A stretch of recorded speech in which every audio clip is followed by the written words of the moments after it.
أعوذ بالله من الشيطان الرجيم. Bismillahir Rahmanir Rahim. I begin, as I always begin, in the name of Allah, whose grace I seek in this and all other matters.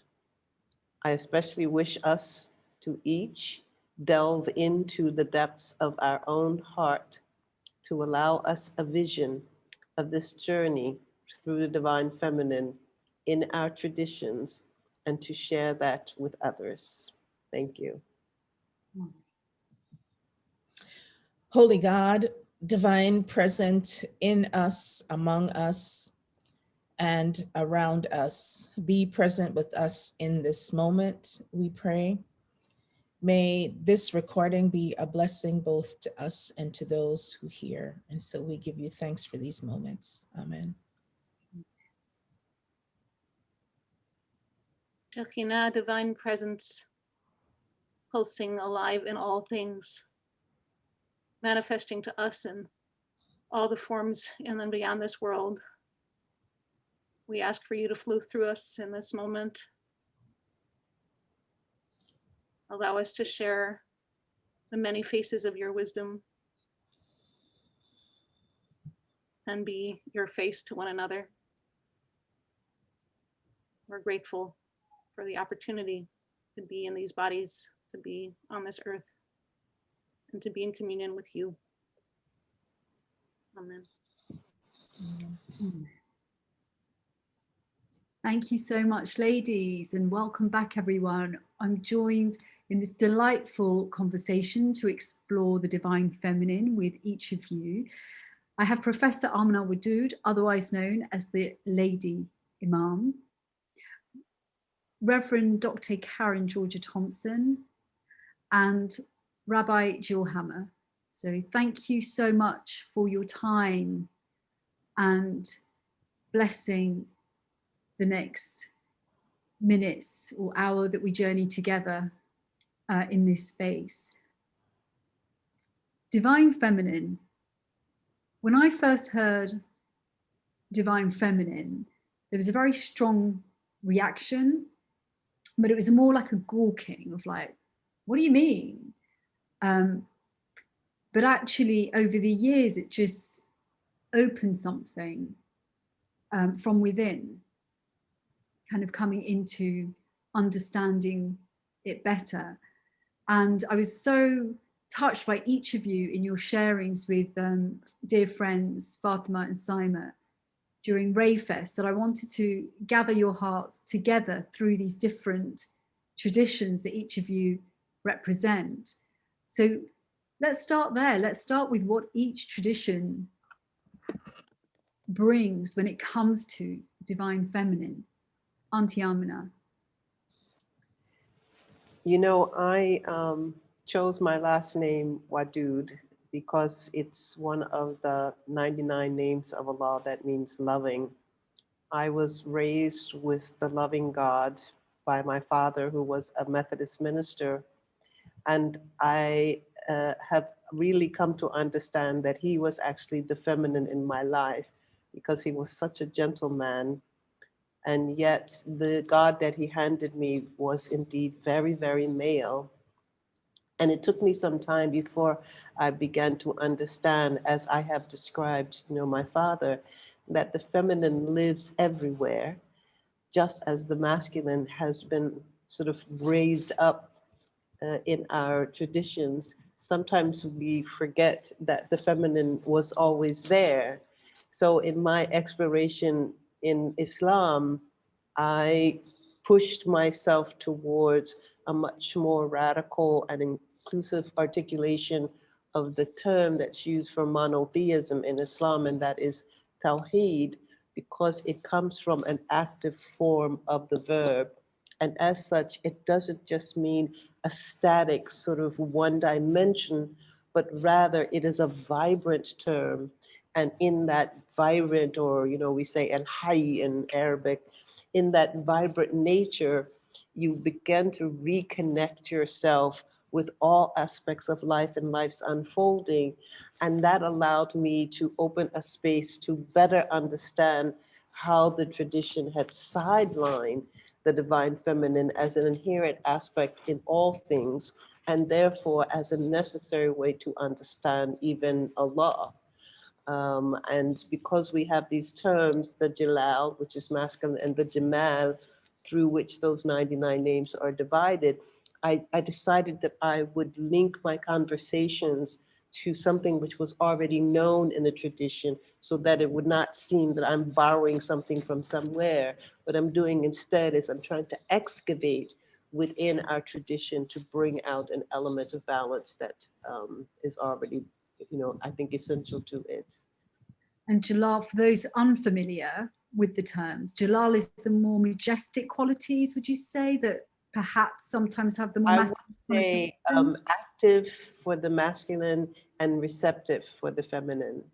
So Jamal Jalal being- would be active and Jamal would be receptive.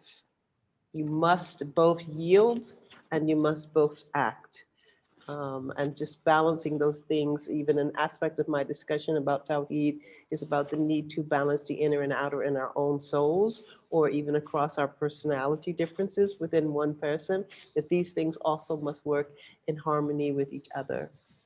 Beautiful, thank you so much. Karen-Georgia, what comes for you? So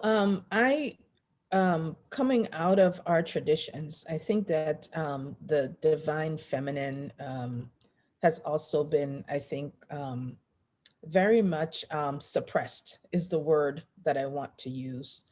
And I think that in Christianity, particularly when you look at the Christian scriptures, that there's a very masculine singularity, if you will, to talking about the divine. And yet the Hebrew scriptures, which inform the Christian tradition, speak to the divine feminine, and I'm gonna yield that discourse to my sister Jill for explication in that area. But I think that there's an aspect of dualism that is very present in a patriarchal kind of way within Christianity. So you don't see that overt naming of the divine feminine in the New Testament scriptures. Yes, there's the presence of women, but not that that naming in a specific way, that the translators of the text have tended to move into naming God as masculine, he. And that has come down particularly in the translations of scripture. So I think that there's a reclaiming, however, of the divine feminine in the Christian tradition, in part because one of the tenets of our Christian faith says that we're all created in the image of God. And if that's the case, then it stands to reason that the divine also reflects the feminine, because that's a part of who we are. So I think that there's this oneness that escapes us, and that we don't quite have the language to reach into, to talk about what it means to step away from even an anthropomorphic naming of the divine, which is itself problematic because it renders human qualities. But I think that there's this oneness that calls us to see all of the created as reflected in the divine. And as a result, the divine feminine becomes very present in that kind of a discourse that understands the divine as greater than, more than, and as a result, our namings and even our patriarchy is a limitation to the broader and greater understandings of the divine. That's so beautiful. I could almost feel very emotional as you were speaking there. This restriction to, in, as you say, language itself to explain something that almost can't be explained. So, Jill, what comes for you? Oh, wow. As Reverend Karen was speaking, I was resonating that indeed the feminine exists in the Bible. We see it actually in the first couple of verses. The wind hovering on the face of the water is a feminine noun, the ruach. The presence there is the hovering wind is feminine. And in some places, God is midwife, God is wise woman. We see those aspects sort of popping in, but often they're not emphasized, or they're ignored, or they're even actively feared, as other, as somehow representing a deity that's not ours, and is, and is therefore other. And so those feminine images are drawn on less, and they appear less in the later tradition and the later interpretations of these stories. So you get a God that is multi-aspected, has different ways of doing things, but is, very masculine in grammar, sort of, and in depiction. And those feminine aspects don't get used as much in prayer, and remain sort of feared and sometimes denigrated.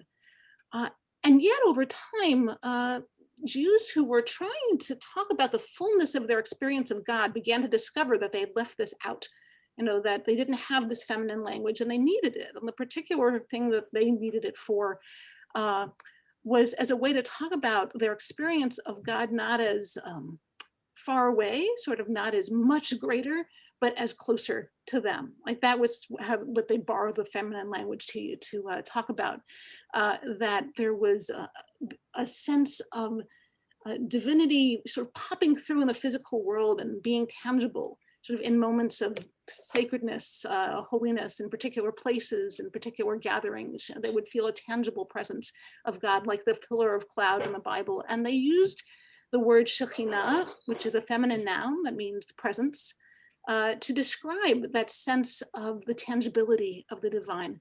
And over time, their imagination filled out that image, that idea, and the Shekhinah became bride and queen and wise woman and earth. And the idea of wholeness that the mystics shared was in part the idea of bringing these multi-gendered facets of the divine together and allowing them to touch one another, allowing them to heal one another. That became a classical Jewish mystical image of wholeness. And I'm sure it's had an impact on me. And today, that term Shekhinah has really become a living and evolving way for a lot of people, not only mystics, but particularly for women to speak about God in new ways. And she has a lot in common with earlier images of the feminine divine, but she's also growing and changing in new ways as we experience her in new ways. That's so beautiful. And actually what really came to heart was, Auntie Amina, I'm going to lean into you for this. There's so much describing of the Quran, this live revelation as a shy bride. Tell me more about that in the context of some of what's been shared. Oh, I think you're muted. I haven't followed the shy bride, but I do think that Rabbi Jill's comments made me think about the two most common names for Allah in the Quran are Rahman and Rahim, mercy and compassion. And these come from Rahim, which is the womb. I'm currently organizing a retreat for Ramadan. I'm calling it the Rahma Retreat. Rahma means mercy, because the image of the womb as the container of safety and growth starts to fill in the fact that every chapter in the Quran, with the exception of one, begins within the name of God, Ar-Rahman, Ar-Rahim. So it is the most repeated set of names for Allah. It's also repeated in many places within the chapter, not just the beginning opening. And yet, despite its ever presence like that, the tendency to ignore how feminine is this word in its origin and in its reflection. So what does it mean if, God is the womb, for all of creation? It means loving and caring. It means nurturing. It means protection. It means proximity, intimacy. It's a vital connection. And trying to retrieve that for me, again, by an affirmation of something that is very fundamental. And yet, as I think everyone has mentioned, there is this way in which we were acclimated into the patriarchy. And even if it was loving, we assumed a God as male. And how do we come to touch these other aspects? So for me, I'm picking them out of, the very terminology and epistemology of the Qur'an in order to show, as I mentioned before, this is not something that comes out of the middle of nowhere. This is something that's actually fundamental. So God has a fundamental feminine nature with regard to these two oft-repeated terms. That's the term that's been on my mind, as I said, since I'm organizing this retreat for the month of fasting that's almost 2 weeks away. I remember through Kabir and Camille Helminski, my Sufi teachers, just this concept, as you've said, of Rahman and this womb that's all encompassing us. It just blew my mind when I first heard it, because it is, as you say, so detached from not having enough prayer space in a mosque. Women pray behind the shoes of men. And this real stripping out of her rightful place, if you like, in the religion that we grew up through. And yet something you touched upon also, both of you, just kept bringing me back to the Sufi terminology in reference to Mary. And, may the Mary of your body birth the Jesus of your spirit. I can't help talk about Mary and go straight to you, Karen-Georgia. Just, what's coming to you through these sharings? First of all, I think that the question of Mary, I'm a Protestant Christian, and I think that Mary definitely has a more prominent place in Roman Catholicism. So I would make that distinction, because Christianity, just like all of our traditions, are not monolithic. I think that that again, there is a space there for Christianity to talk about the divine feminine as in Mary as the mother of Jesus, and her place, which has prominence in the Christian scriptures and tradition. However, I think that there is a divide between Protestantism and Roman Catholicism, and even in Orthodox traditions, around how we come to an understanding of Mary, and even of other women who are present and named in the New Testament. So I'm not sure that Mary is the best entry point across the tradition. I think that Mary is an and not the an entry point into talking about the divine feminine.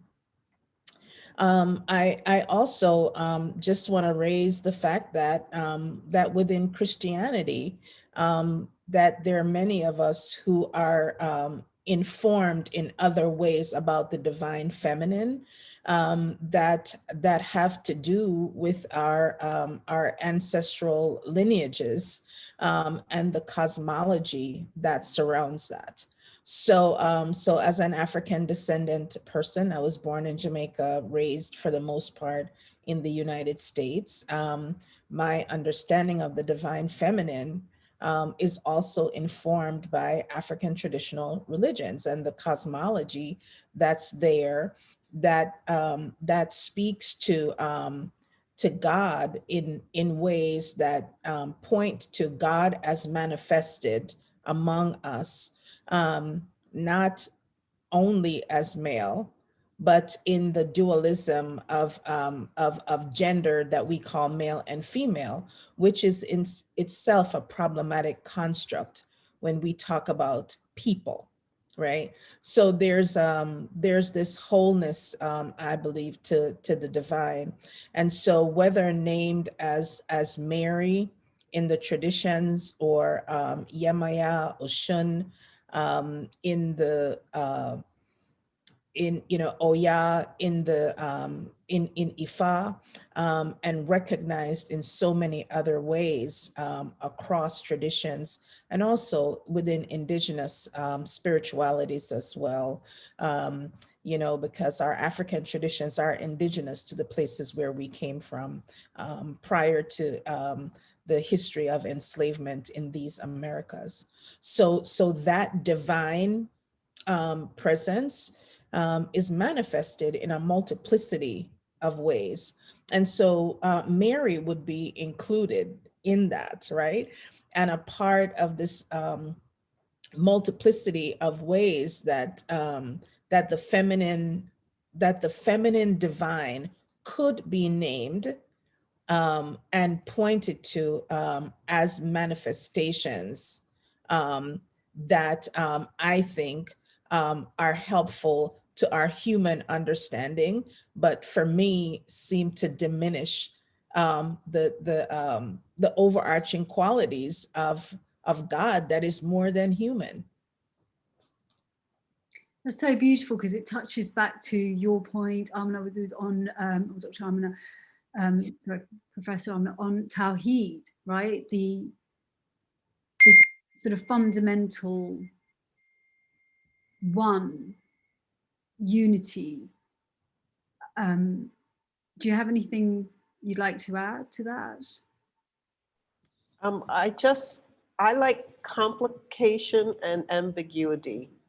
And I like complicating our perception of the one as being sort of frozen or static, and to make it more dynamic, eclectic.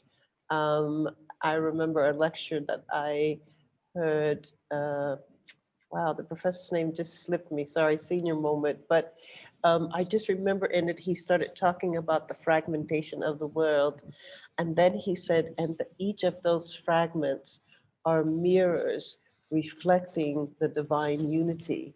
And I just thought, well, that's exactly what it is, because each of us carry a reflection. Each of us have, this relationship, and in Islam, this relationship is central because we don't believe in any intermediary. And yet, in some ways, when I hear, Reverend Karen-Georgia talk, I also see that by borrowing, from the African traditions, she allows herself more ways to experience, the divine feminine. And as such, at least what I'm finding, I become closer because it's not foreign, it's not other. It is an aspect of myself. That fragment that is me is also a reflection, and in that I draw closer, to whatever is the notion of God. And that's why, I like the complications of multiplicity, in order to allow for the ways in which the soul unravels in communion with God, and how hopefully when the soul, is at peace, that it then emanates, that back out into the rest of humanity, the world, and the universe, So I think, again, for me, this venture into the divine feminine is recent, and I'm working at it from a perspective of cosmology, epistemology, and theology. And so I'm trying to unveil the ways in which these articulations have been hidden under the dominant articulation of the Jalal or masculine aspects. And yet it was always there. And so now I see that we just need to bring it out more. And in the sharing with others, in the ways in which they're uncovering, these aspects for themselves, I'm learning, as such, I get this affirmation with really the unity of our experience with the sacred as a part of our human journey. That's so beautiful. Something is Sufism that, again, my teachers imparted is this, we're mirrors just reflecting everywhere. So just keep polishing the mirror of the heart. Jill, what's coming to you through these sharings? Oh, that was so beautiful. The first thing I have to say is that this image of the mirror, that the mirrors that are made into the washing basin for the tabernacle, that is used to meet God. The mirrors are donated by women. They're donated by women who are at the tent of meeting. So when you said the word mirrors, I just resonated with that, with that moment in the sacred story. What's coming to me as I've been listening is that it feels important to me to name that some of my access to this image of the Shekhinah, of the divine feminine in Jewish tradition, is really because of years of resistance, by the Jewish women, by people of multiple genders, and others who have been interrogating Jewish practice, right? Who've been in terms of who's included in prayer, who's included in sacred leadership, right? That this has been going on now for decades, and that one part of that has been a reevaluation of Jewish theology. So some of this access that I have been privileged to have to these images of the sacred feminine, and this opportunity to play with these images, is because of the assertion by people before me of a right to spiritual imagination, right? Of a right to freedom of their own relationship with the divine, because there really are certain restrictions that may get put on you. Certainly I felt this, that you can say this about God, but not that about God, right? And if you say that about God, then you're kind of out, right? And you're if you're in rabbinical school, your teachers are a little suspicious of you, right? And so that piece of it, that some of these images are really, they come, my interest in them comes out of a sense of love and creativity and desire, but some of it is also resistance. It's also the need to hold up what hasn't been held up, and also to say I have an innate right and ability to encounter the divine for myself, and not to be told what I may and may not see in that image. Beautiful. Do either of Karen-Georgia or Auntie Amina, is anything coming to you from that sharing? I think one of the things that that I would lift up that really resonates, right, is this idea of being made in God's image and how that informs this conversation. So if we hold that that God or the divine becomes reflected or is reflective of all of us, then what does it mean that there's an absence of a more elevated divine feminine, right? And I think it speaks to the co-opting of systems around patriarchal narratives. And that it also points to the ways in which perhaps we need to continue confronting what Rabbi Jill names in talking about this idea of spiritual imagination. And I believe that our imaginations are limited in scope, and a more expansive reality of our spiritual imaginations, I think even for us as women, I want to start there, that sometimes we become the biggest gatekeepers to patriarchal narratives.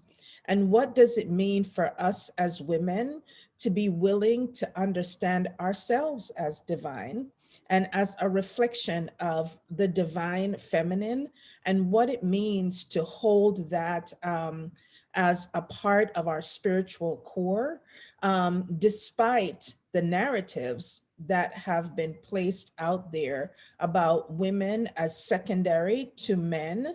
And also, I think the adversity that that women experience globally. I mean, globally as community, right? And so, as a Black woman, that has been important because I've had to reclaim divinity in my Blackness, right? Because we've also colorized God. So in the same way that God becomes masculine, God has also become white. And so as a Black woman, this conversation about divine feminine is about demasculizing God, but also decolorizing God, so that God becomes reflective also of me, not just as a woman and what that means in the feminine, but also in my Blackness, which is not just about the color of my skin, but it's a way in which I inhabit this earth. So, so I just want to add that to the narrative, because I think that these binary ways in which we want to talk about the divine actually spill over beyond this conversation of divine feminine and what that means for us in these moments. Thank you so much. Something that I was reading from Rumi, and it's always really stayed with me, is this saying, like, if you've got, so on Hajj, for example, or on Umrah, on the pilgrimage in Mecca, everyone dons this sort of white ihram or funeral shroud, right? And there's this beautiful saying, and I don't have the exact words to hand, but effectively, it was kind of intimating that everyone that's kind of gathered around the Kaaba, right, the black square, if you actually then, and everyone's in prostration around the square, if you actually then just pick up the square, there's this imagery of everyone just prostrating to each other. And what really struck me on Hajj in particular is how it didn't matter the color, the creed, the race, the wealth, none of that mattered, because we're just like, it just felt like you were carried in this sea of people. And yet, for me, that was just this one-off experience, one time in my life. The rest of the experience of life is everything you've just shared and more, right? Auntie Amina, what's coming to you? No, every time images of the Hajj come, I have to think about the dynamics of large numbers of people coming together to express supposedly, a unified whole of belief. And yet again, I still think about that each of the fragments reflect, this whole, because of course everyone is experiencing it from different places. And even though when Reverend Karen-Georgia talks about in the image of God, that's not a trope that we have in Islam. We have a very different kind of conception. And I just want to share that because it has a kernel of a similar idea. And that is that each person receives the nefaqat ruh, the divine breath. And whenever I'm leading, small circles, within my Patreon page, I always start with the breath. And I remind them that each of us carry that divine breath, that it's always with us, until the moment that we die. And that if we start paying attention to it, we also manage to pay attention to the presence of God, with us for every, for everything that we do. And how subtle is that breath? Because most of the time we forget, it's there, and yet we don't think about it. And, I also do Vipassana meditation, and, there's a training and just learning how to, observe the breath. And it has affected, my whole sense of being in terms of it. And that's why, when I'm meeting with people, I often, remind them that, you are carrying the divine breath, and that means the presence of, the merciful within yourself. And that we, I just think, and what I feel in terms of, talking with Rabbi Jill and with Reverend Karen-Georgia, is I do feel that the experience is what comes through the most. That we struggle within our communities, our tradition, with regard to so many possible barriers to just opening up and unfolding to, the experience of the divine presence. And yet that seems to be, to me, the only thing that's worth it in the battle, that you actually recognize, how this is within yourself, as a way to be able to, as I always say, bring it out and let it shine for other people. So thank you for that. It reminded me of that. That's so beautiful. We've been studying this hadith actually recently from Kabir Helminski, which is, this is the time of the divine breathings. So again, how beautiful to share this moment with each of you. I want to kind of shift the conversation a little bit and go into this concept, this kind of power over paradigm that Pat McKay from the Novato tradition talks about, because I feel that's very linked to this. And then this kind of paradigm that's got this concept of time. And Jill, I'd love you to lead this conversation about this linearity versus non-linearity, and where the feminine brings us into this more cyclical, rhythmical way of thinking or being. Thank you. So I want to give a caveat that I always give, before I say anything about this, which is that, in some cultures we have this tendency to identify the feminine with the embodied and the masculine with the disembodied, right? Or the feminine with the, the rhythmic, and the masculine with the, with the linear. And, really we all have need for all of those things. So I don't like to sort of overemphasize that, that kind of duality, which is really just, a shortcut and not really accurate to our experience. And at the same time, it is true for me personally that as I've come to sort of open to this, sense of and empowerment to be, with the divine feminine in my life, that has come along with, a desire to be immersed in the cyclical, to be immersed in the sort of in the rhythmic patterns of, of the calendar of the earth. That as I think as we liberate our, our sense of divine gendered energies, that can also mean a more positivity toward these things that have been traditionally associated with the feminine. So, for me, one of my first books was called The Jewish Book of Days, and it was kind of a surreptitious translation of the Jewish calendar into a circle. That the image of the calendar was not a flip chart, but rather a circle, and was seasonal. And that dovetails with many calendars on the planet that are that are really tuned into the seasons. The Jewish calendar on its surface tends to be identified with sacred stories. This is about the going out of Egypt. This is about the revelation of the Torah. But if you look at the underpinnings of those festivals, they're all earth-based festivals. They're all about the harvest and the different cycles of the earth.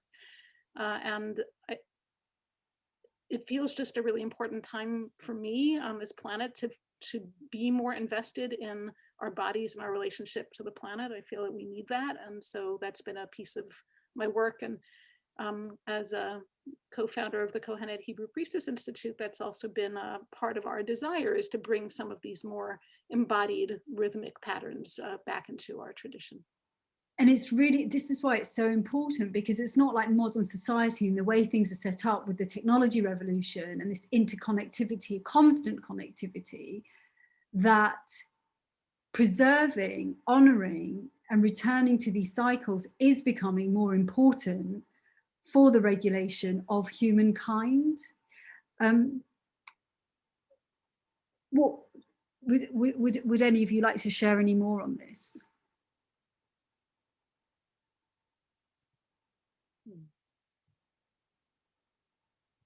Sure. I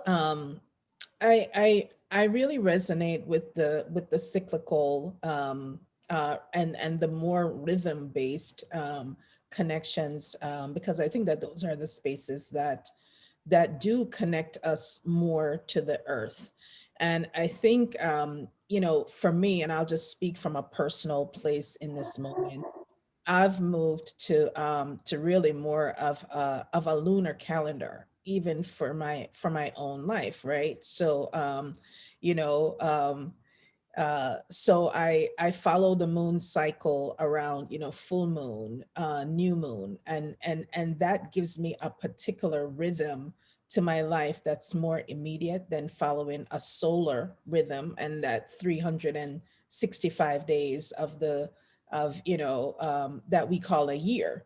Um, but I often think so much about the ways in which, things like, our menses, our menstrual cycle are on that rhythm that is more in tune with the earth and the cycles of the moon, and that kind of 28-day rhythm that for me affords a different set of accountabilities, because it's a different way of understanding the movement of life. I think also the seasons do the same thing for me, that there's a rhythm to the seasons.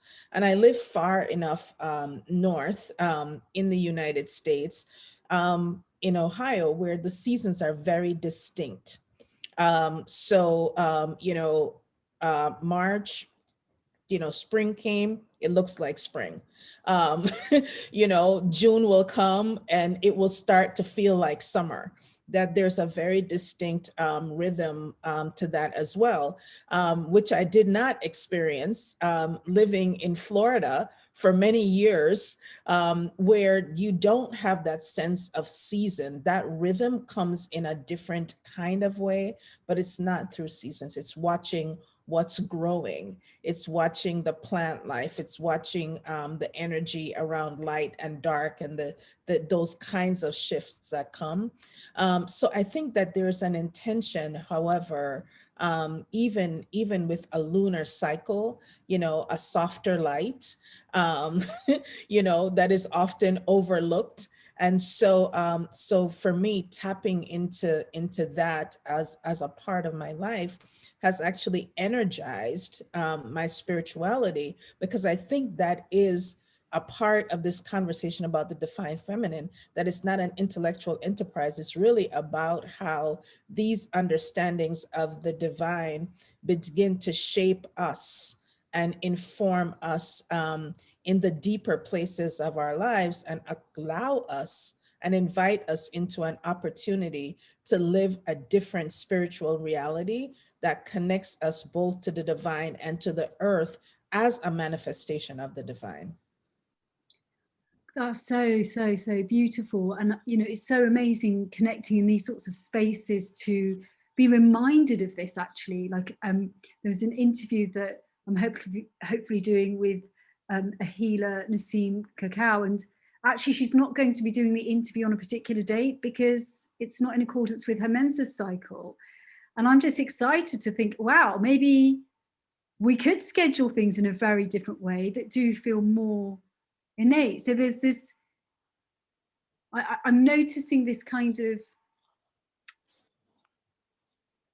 space where on the one side I'm hearing all of this and I'm loving it and it feels so right. And yet the way that modern life is constructed and this kind of work pattern, there's this conflict arising, right? Before I move on to talk more about that, Auntie Amina, what was coming for you about linear, non-linear, and everything shared? Yeah, I never looked at it, I guess, with the awareness, that Reverend Karen-Georgia just brought to me, because I've definitely taken off onto the moon cycles, and actually I check in with my daughters often. I have a daughter who's a triple cancer, so I just call her my moon child. And she's been diagnosed as being bipolar. She's 31 now, so she's also a mom, and she goes through cycles sometimes, and I just say to her, do you know the moon is full, or do you know that it's brand new? Because inevitably, there's a call, and both her and my middle daughter who lives in Germany, both of their moon cycles has been synchronized with a certain part of the moon phases. So I've become aware of it. And I guess in a way, Karen-Georgia, I guess in a way it was like a gift, because I didn't pursue it as an aspect of the divine feminine, but you're absolutely right. It does give us, especially we're about to have the full moon in Libra, which is my sign. So of course I'm making preparations so I can experience it fully. And it will also be what we call Nisfu Sha'aban, the midway through the month of Sha'aban, which is the month before Ramadan. And it's said that your qadr, your destination, for the next year is going to be written in the sacred tablets. So people fast and, they celebrate and everything. But what I actually recognize in terms of the coincidence of this is that sometimes something is so visible and yet we don't see it. And every time I try to do my moon sightings, I have to, first of all, I only speak a little of the local language. So I can buy groceries and give directions, but I do these oddball things that are related to my current journey. And one of them is wanting to see the full moon when she rises. And I have to explain to people, well, the full moon rises in the east, just like the sun. So at sunset, I want to be there when she's coming up. So I need someone to know a good place to see the sunrise, because more than likely I will also be able to see the moonrise. But then when you're at the beginning of the month, and of course, the Islamic hilal, that first crescent is the marker of the beginning of the month. We still go by the actual sighting of the moon. I mean, people argue because you can tell the visibility, and the map and everything. But in a way, I find that, like the person deferring to, her own moon cycle, I find that deferring to these things, which are so present, but often, again, they're just overlooked and they're ignored. I find that deferring to them humanizes us in a really strange kind of way. It sort of connects us back as a part of the earth, and in the Islamic cosmology, the person is made from tin, which is an atom of dirt or a star, really, part of the planet. So I thank you for reminding me of that, because actually it's become organic. It's just that I never really thought about it in terms of its connection to the divine feminine. So that was a really sweet blessing. So thank you for sharing. Yeah, and the moon also just reminds me of something Asad Ali, friends of Kabir and Camille, described once, which is the representation of the heart. And the more I sat with it, the more the moon patterns, it just felt like reciprocal to the dance that I do with the divine at times. Like sometimes I'm really feeling the divine presence, and other times it's almost disappeared, just like the moon. The dance with the nafs and the ego and the divine just kind of mirrors what's happening in cosmology. But can we shift the conversation to mothers? Because I've been a mother in lockdown, and it hasn't been great, I have to say, on many different levels. And I just wanted to share or ask each of you about this role of mother, right? Because sometimes the burden feels heavy, the responsibility of mother feels huge. And,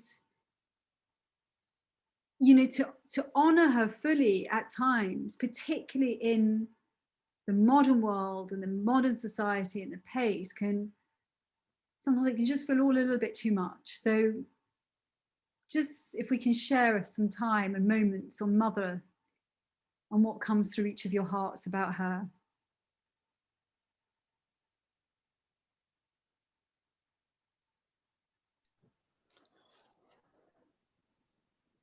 I think the thing that comes to me as you talk about and frame this conversation about mother is, that mother and mothering is not necessarily a condition of having given birth. Um, so that mothering, I think, has a community aspect to it and a communal aspect to what it means to nurture, to take care of, in those kinds of ways, and that giving birth to, right, which is how we all often frame this concept of motherhood and mothering, is also a false narrative, right? I listened to one of my colleagues actually yesterday talk about this from an African descendant perspective, and her role of mothering two children that she did not give birth to. We would some of us would call them adopted children, but there maybe is no such concept. It's that we're constantly engaged, I believe, in that enterprise of taking care of each other in community, and as a result, we end up nurturing, mentoring, engaging with, birthing, in ways that are beyond this kind of physical body. So that mothering, I think, has a deep spiritual aspect to it that is about giving beyond ourselves, which I think is where this one of the places where we manifest as mothers, right? It's going above and beyond to ensure care, provision, safety, a lot of those things. And that sometimes it also becomes a superhuman experience, right? And in that it's also, I think, connected to spiritual and a divine way of living that is not often accounted for in that kind of way. It's just this expectation that somehow, everybody's supposed to know how to do these things, and it's not true. I believe that this comes from a deeply spiritual place, and that even in the failings of what it means to mother, to nurture, that there's still something that we give beyond ourselves into community, whether that is our family, our immediate families as community units, or the broader community, meaning our neighbors, our friends, the ways we look out for each other, our extended families, the roles that we hold. And I say that from a place of, having now, with my mother having passed 3 years ago, stepped into that role of being the matriarch in my family at a young age, and what it means to hold that role in the community of my family, um, um, which is in many cases a gift. But I also recognize that it comes with a lot of responsibility as well to hold that space. And so, in connection with the feminine divine, I also see it as holy space that we hold. Yeah, and I keep coming back to the sayings of the prophets. When asked 3 times, who's the most important? My mother or father? Your mother. Who after that? Your mother. Who after that? Your mother. Who after that? Your father.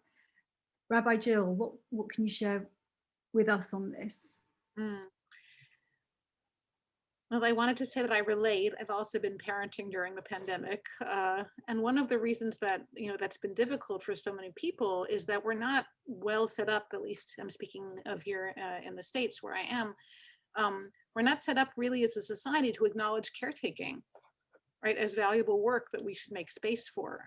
Caretaking is something that really is necessary in society, and yet is somehow set up as this voluntary thing that people do, right? That it shouldn't necessarily be acknowledged as labor, or as, or as societally necessary.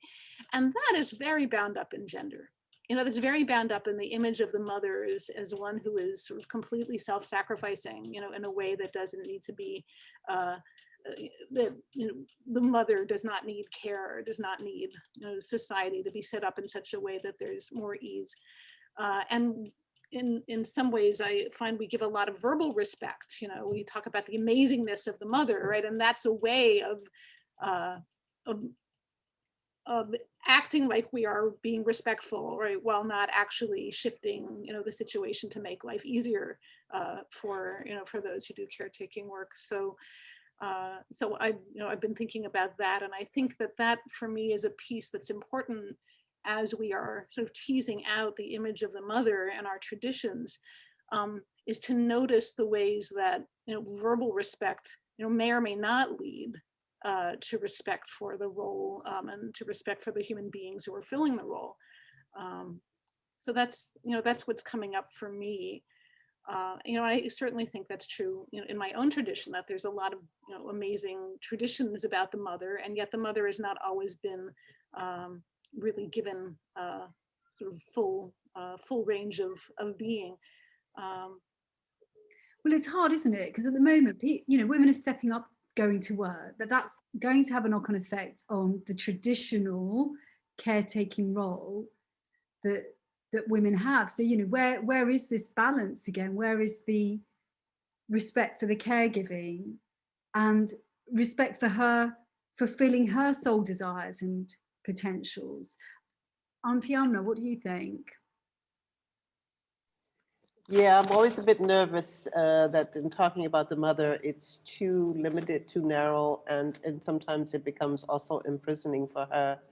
I have written about this quotation you mentioned from the Prophet, upon him be peace, because I did it within the relationship of spending so much of my life as a single parent, and that the responsibility for providing and protecting, as well as nurturing and caretaking, was born, singularly by me, and yet people will express things like, the one most honored is the mother, but I guess in a manner you could say it doesn't pay the bills.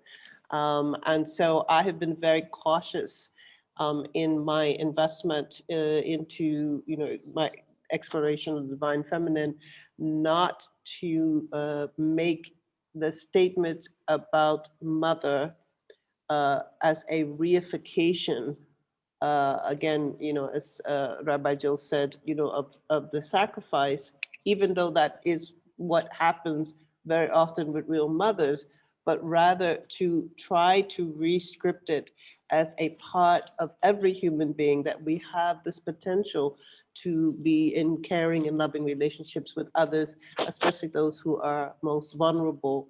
And I want that. And yet when I say it to people, I almost disengage it from the female person who, gets pregnant and delivers, because I work with the feminine and the masculine, and not necessarily with the male and the female, because everything that is male is not masculine, and everything that is feminine is not female. And the interesting thing is there's very difficult capacity to express that in Arabic, because they don't have words that will distinguish that clearly enough. So the same word for male is the same word for masculine.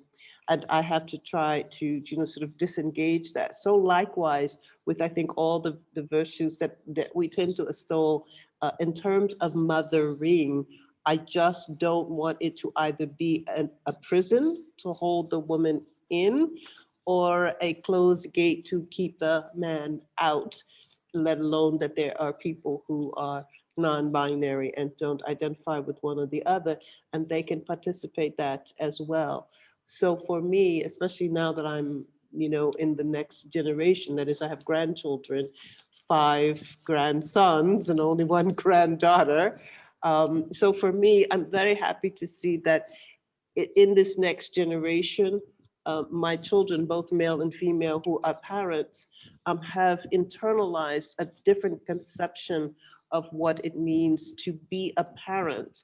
And as parents, they are hands-on across the spectrum of all that needs to be done with their partners or ex-partners. And even an ex-partner still has this parenting role.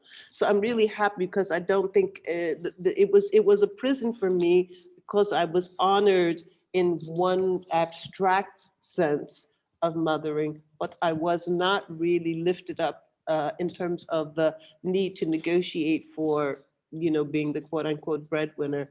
So I'm very cautious about that. And I'm also a little bit concerned that if we do not unpack it, we will perpetuate it. And as such, we can be the ones that make assertions that imprison someone else.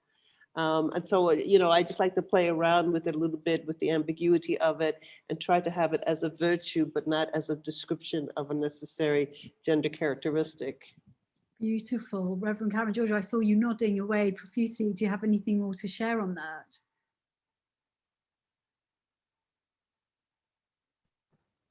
I really resonate with everything that was said. Particularly, I think the way in which roles and words begin to create borders and boundaries rather than open up quite often what it is that we mean when we talk about these kinds of issues. So that becomes another box rather than, than a plain and an open meadow, if you will, that that gives way to the flourishing, which is also for me an undercurrent of this conversation, because what we're talking about is about how do we flourish in this world in deep spiritual ways, and how do we navigate these spaces where we are, given some of the constraints that have been imposed over time. How do we shift and create new paradigms, not just with our words, but with practice? How do we change our vocabulary and our understandings of each other, and also of the divine? And I really appreciated, what our sister said about, the now having to incorporate non-binary gender constructs into this kind of conversation about the divine, which is a whole other layer of conversation, because it takes us out of the dualism of masculine and feminine, and I think calls us again into something deeper, broader, and greater than our current understandings. Rabbi Jill, do you have anything to share? Well, I just wanted to pick up that last thing that Reverend Karen-Georgia said. I was thinking about the ways that more consciousness around non-binary people and has really transformed my spiritual communities, and particularly what we used to, what we called my women's community, and now we are really just in expansion and questioning around, around the really the breadth of what gender is, and what I used to call the divine feminine, is now broadening for me. So I was really, really grateful that you brought that in. Thank you. I do think also sometimes just in the investigation, you unpack some of the ways that we were also caught in those binaries for so long, at least in terms of sort of generational things. I know I'm the eldest from everybody here because I'm 68, officially a half with that full moon. I do see the experience with divine feminine as a kind of experiential unfolding. And what it has unfolded is, for example, coincidentally, I have a different relationship with the moon and with time than I had before, but I didn't really think about it until I was listening to Reverend Karen-Georgia, because it's like, oh yeah, that does happen, doesn't it? But I definitely explored this thing with regard to closing off of the term mother, because in I'm teaching Islam and African Americans over here in Indonesia, so there's a lot of interesting things that come up. But one of the things is we just covered the Great Migration, and the author used it, but they never explained it. So I have to do like a sort of background lecture for the students to try to get them to see that. But one of the things that we have experienced, especially in the African communities that were enslaved in the Americas, is that we could not hold on to rigid bloodline understandings of family. And in the ways in which survival was necessary by the caretaking of others, I think that for me was one of the places where I began to open up in my understanding of mother. And I will repeat this, when I talk about the divine feminine, I do not necessarily also talk about mother or mothering. Even the reference that I gave to the womb, I gave because it is the root form of the word of the two most repeated attributes of Allah, which is still conceived by most Muslims as male. And so I do it intentionally. But the other thing that I am concerned about is the ways in which the lived reality of being a mother, like a mother under pandemic, the lived reality of being a mother, and then, you know, you also have your professional, you know, aspirations and your spiritual devotions and everything. That lived reality to me is under-respected because it is linked to the body of a woman. And I think it was you, Rabbi Jill, who said something, you know, about, you know, the tremendous amount of caretaking labor that is not recognized. I'm still, so I'm a little bit raw about this still. I'm still a little bit sensitive about the ways in which the female body that does reproduce is not honored to the level of the intense caretaking that goes along with that act. And it is not encoded sufficiently in policies, and it's not a feature of cultures in such a way that she is held up. And for me, looking back at, you know, my ancestry through slavery is one of the ways in which it still remains a very raw point for me. And so I just want to say, I don't always manage the mother part of my discussions about the divine feminine. I'm still working at the abstractions and then the sort of how to make the metaphysical physical through ethics. So that's just something I think is a little caveat that I want to share.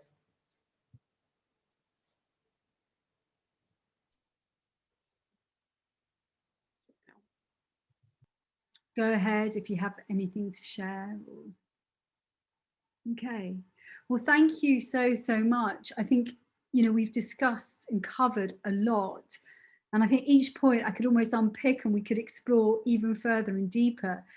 But Reverend Karen-Georgia, I would love to end with the word that came recently for this one, an African word, Ubuntu. And I'd love to hear about Ubuntu through your voice and what comes through your being with it.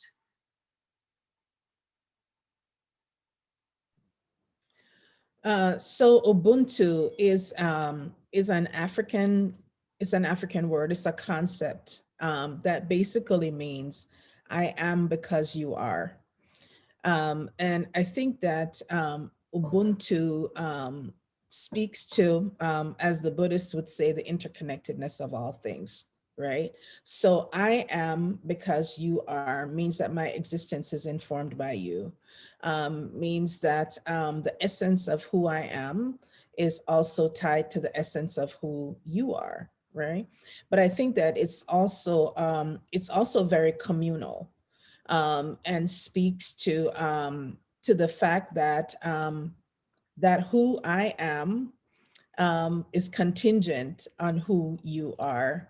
And if I understand myself and my life in that way, that means that I also aspire for the best for you, because you being at your best also means that I am at my best. And so I think that there are ways in which that can be explicated, but it's along those lines. It's a more communal understanding of life for all of us.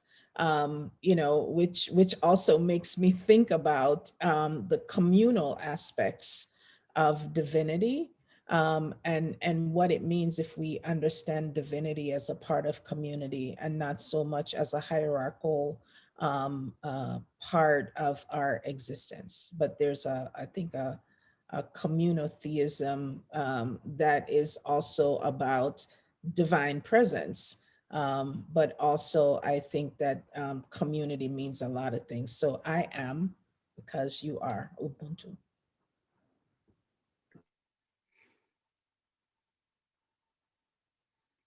Any final words? Rabbi Jill or Auntie Amina, any final words from each of you? I just want to say something about the elephant in the room, and that is that somehow when you enter into a discussion about the divine feminine, if you are informed by your experiences through the traditions of the Abrahamic, triad here, in addition to our influences that come elsewhere, but somehow when you do this, people feel as if you have displaced the divine masculine. And I think one of the reasons why people feel that is because they have had a singular notion of God as male.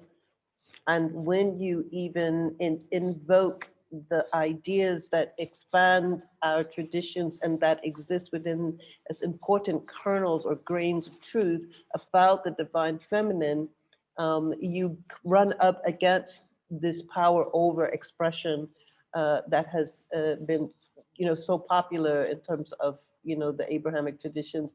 And just to say that every aspect of the conversation is something that is accessible to every member of the community seeking for that Ubuntu, that I am because you are. And it's not going to be limited. Our conversation is not just about women. It is about an affirmation of, I think, sort of the expansiveness and flexibility of the divine to be there for us to encounter and for us to encounter it. So, just want to throw that out there before I leave, and thank you. There's so much gratitude for having been here with all of you. I'm really very full from this conversation. And the only thing I want to add is that my experiences with Shekhinah over this period of time have been enriching, partly because they invite me to experience the sacred and the specificity of my life on earth, right, among people, among other beings. And for me, that's really the core, is not to think of divinity as an abstraction that separates me from other people, but rather as a rather sacredness, as an aspect of life and being that I experience differently in my encounter with every other being. And for me, that's really the core of this practice. Thank you so much, Rabbi Jill. And Reverend Karen-Georgia, did you have any final words as well? Yes, I also do recognize that we're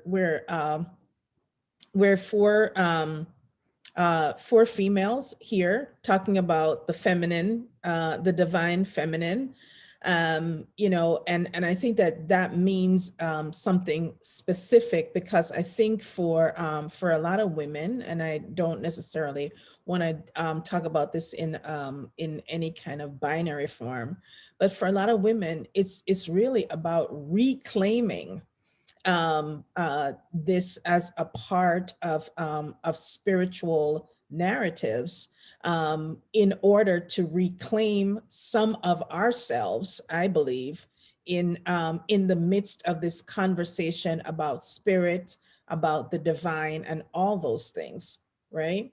And my final comment is that, you know, a masculine, you know, masculinity that does not incorporate some kind of feminine aspect is actually failing.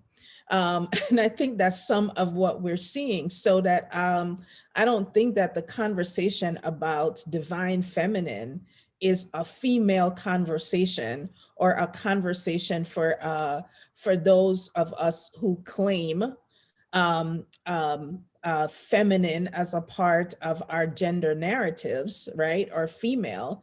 I believe that this is a global conversation that begins to look at aspects of nurturing, things that we identify as feminine, which, you know, are things like, you know, softness and caring and you know, all these kinds of things, right?